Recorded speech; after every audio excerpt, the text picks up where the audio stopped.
api dan mata juga tidak terjadi.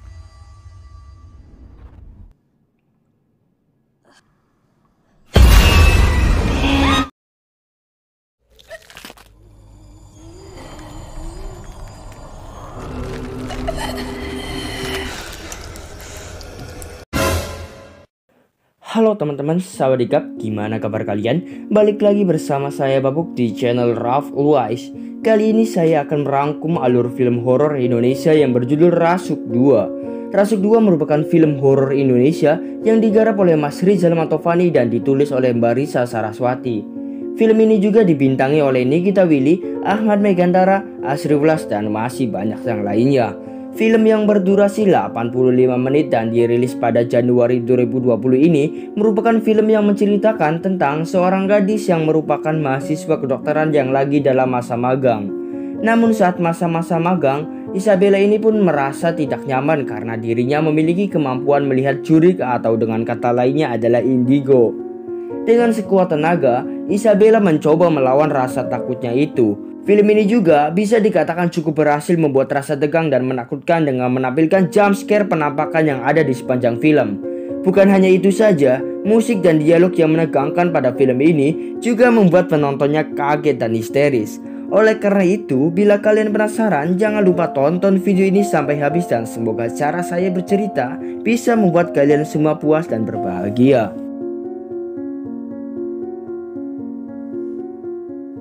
Film dibuka memperlihatkan 3 gadis mahasiswa kedokteran yang dalam masa magang. 3 gadis tersebut bernama Isabella, Nesya, dan Alma. Dalam masa magangnya ini pun, mereka bertiga sedang menganalisis mayat yang sedang diotopsi oleh Pak Dokter. Terlihat mereka bertiga tidak terbiasa dan merasa mual. Singkat cerita, saat Isabella ingin pulang, ia melihat ada sosok jurik yang memanggilnya. Bella mencoba cuek dengan hal itu. Ia juga melihat ada pasien yang sedang memandangnya dengan seram.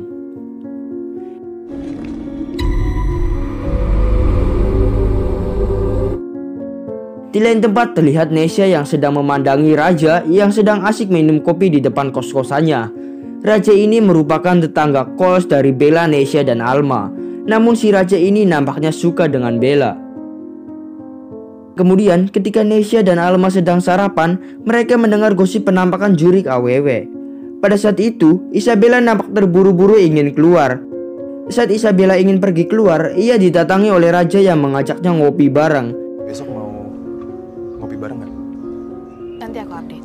Nampaknya Bella yang terburu-buru itu pun sedang berobat pada dokter psikiater. Ia berobat karena dirinya sering melihat penampakan-penampakan aneh. Dokter itu pun mengatakan kalau semua itu cuma halusinasi saja. Dan si dokter itu juga memberikan obat kepada Bella. Scene pun berganti di mana kita diperlihatkan Bella yang sedang berada di loker rumah sakit sendirian. Bella ini kemudian melihat penampakan rambut panjang. Bella pun mencoba cuek dan pergi menuju ruang otopsi. Pada ruang otopsi, Bella kembali melihat mayat yang ia otopsi nampak hidup. Bella pun langsung berlari kembali ke loker untuk minum obat.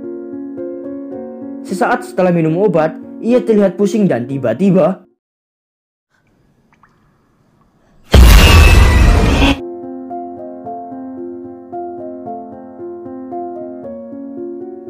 Bella yang pingsan itu pun langsung dibawa ke kos-kosan oleh Raja. Kakak dari Bella yang mendengar Bella pingsan itu pun langsung menjenguk adiknya. Dan saat berada di kamar Bella, ia terkejut dengan obat yang Bella minum.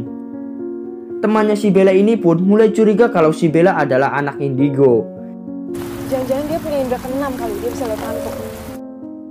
Singkat cerita, Bella yang baru bangun dari pingsan itu pun dibuat kaget saat melihat kedua tangannya diikat di ranjang. Bella juga melihat sosok jurik yang mencoba mendekatinya, dan itu semua hanyalah mimpi dari Bella.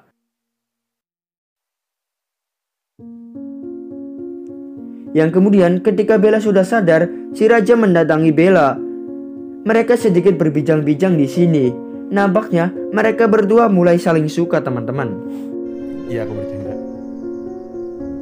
Singkat cerita, malam pun tiba. Bella yang sedang tidur itu pun mendengar bisikan-bisikan aneh. Dan tiba-tiba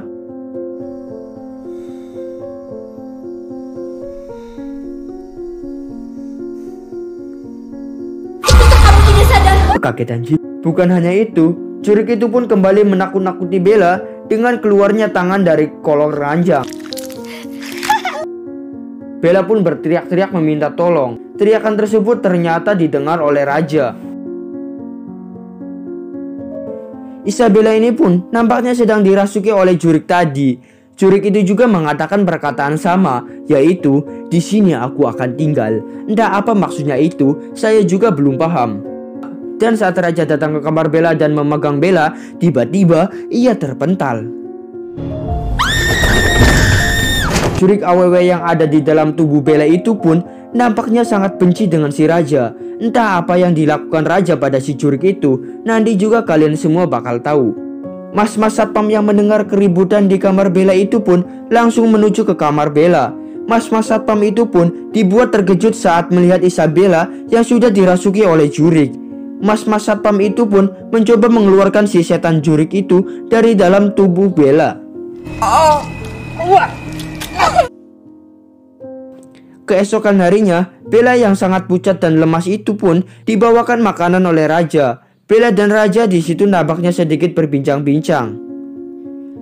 Scene berganti di rumah sakit ketika Pak Dokter Alma dan Nesha yang sedang berada di ruang otopsi. Bella yang datang terlambat itu pun langsung dimarahi oleh Pak Dokter. Yang kemudian Pak Dokter membuka mayat yang harus diotopsi. Bella yang melihat mayat tersebut takut dan berlari menuju toilet. Sebuah kesalahan bagi Bella yang pergi ke toilet, karena disitulah para jurik dan The Demit berkumpul.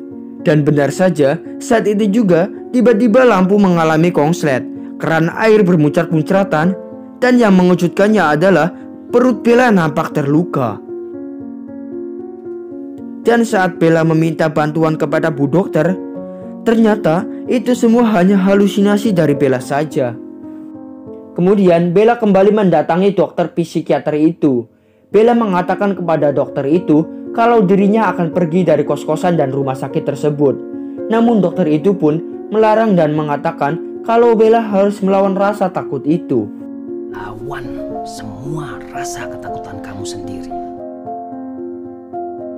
Dan kemudian terlihat Bella yang sedang jogging di taman. Lagi dan lagi Bella kembali dibuat panik saat melihat sosok hitam, dan ternyata itu hanyalah mbak-mbak yang sedang memantau dirinya. Entah tujuannya apa mbak-mbak tersebut memantau Bella, nanti juga kalian semua bakal tahu. Bella yang sedang melamun di kos-kosan itu pun langsung didatangi raja dan memberikan satu cangkir kopi. Raja juga mengajak Bella untuk jalan-jalan. Singkat cerita mereka pun jalan dan berbincang-bincang. Bella juga mengatakan bahwa dirinya sedang diikuti oleh jurik. Jurik tersebut sepertinya ingin mengatakan sesuatu kepada Bella. Biasanya mereka cuma nampakin diri, tapi yang ini terus-terusan ngejar aku. Dan Bella pun mulai menganalisis apa yang ia alami ini. Keesokan harinya, saat Bella datang ke kos-kosan raja, terlihat seorang AWW yang sedang berada di kamar raja. Ternyata AWW tersebut adalah orang yang memantau Bella. Scene pun berganti di rumah sakit saat Bella sedang menganalisis mayat yang terus menerornya.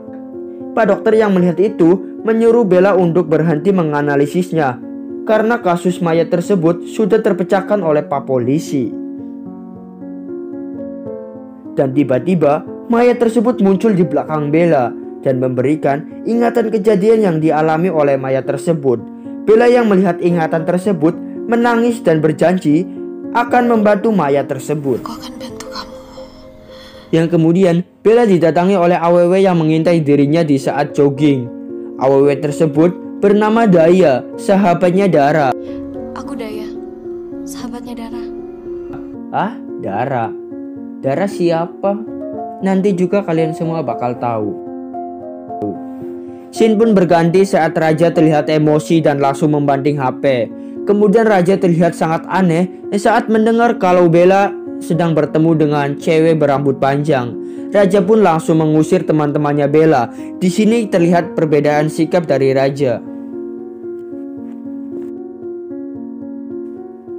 Yang kemudian Daya mengaku bahwa dirinya pernah menjadi pacarnya Raja. Dan si Daya ini menceritakan semuanya, bahwa ternyata si raja ini adalah orang yang sangat kasar pada saat menjadi pacarnya.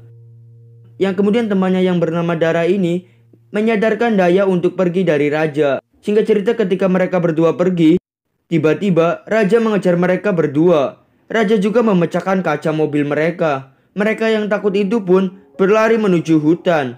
Percuma saja mereka berlari, hingga akhirnya si Daya ini tertangkap. Si Dara yang tak mau temannya dibawa tersebut memberontak dan memukul-mukul raja. Raja yang kesal itu pun mendorong Dara hingga terguling ke bawah jurang hingga mati. Dan akhirnya kita semua tahu kalau jurik yang selalu mengganggu Bella adalah Dara, orang yang sudah dibunuh oleh raja. Raja pun mengancam Daya untuk tidak memberitahu kejadian tersebut. Gimana hancurnya hati orang tua kamu? Setelah menceritakan semua kejadian itu kepada Bella, tiba-tiba raja datang dan langsung membawa Daya. Hingga di dalam perjalanan yang gelap gulita, raja melihat Daya yang diboncengnya berubah menjadi jurik. Hal itu membuat raja kaget dan mereka berdua pun terguling. Si raja membawa Daya ke dalam hutan. Yang kemudian raja yang mendengar suara teriakan Bella tersebut memilih bersembunyi. Dan tiba-tiba raja memukul Bella hingga pingsan. Bella yang pingsan tersebut kemudian dirasuki oleh arwah jurik dari Dara.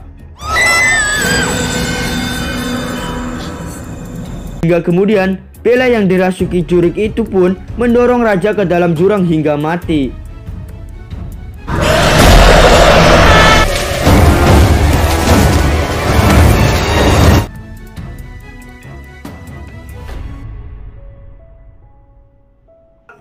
Bella yang sudah sadar itu pun membawa Daya ke rumah sakit.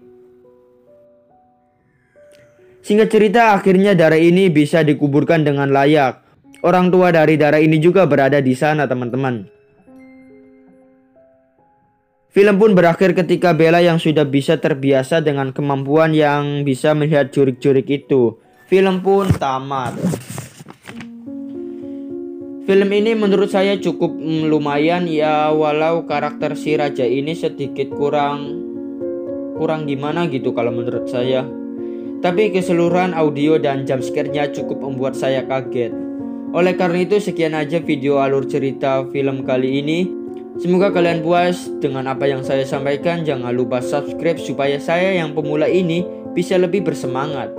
Saya Babuk dari Raf Always. Sampurasun.